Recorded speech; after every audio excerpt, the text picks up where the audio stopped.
সময়ের তরুণদের সামনে কি কি চ্যালেঞ্জ। এক কথায় আমরা যেটা বলছি, বর্তমান সময়ের তরুণদের, যুবকদের সামনে সবচেয়ে বড় চ্যালেঞ্জ হচ্ছে, এটাকে ভোগবাদী চিন্তা বলতে পারেন, এক কথায় যদি বলেন দুনিয়ার লোভ।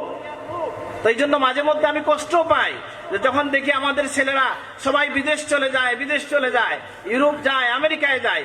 আবার আমি নিজেকে শক্ত করি, নিজে কি করি, সমাজ দেই, বুঝ দেই যে আলহামদুলিল্লাহ, যে কিনা তালামিজের সাথে যুক্ত থেকে, যে কিনা হযরত সাহেব কিবলার শিক্ষা পেয়ে দুনিয়ার যেখানে যেই যাবে সেখানে শুদ্ধ কোরআনের পতাকা উড়বে ইনশাআল্লাহ, সেখানে আল্লাহর দ্বীন প্রতিষ্ঠিত হবে ইনশাআল্লাহ।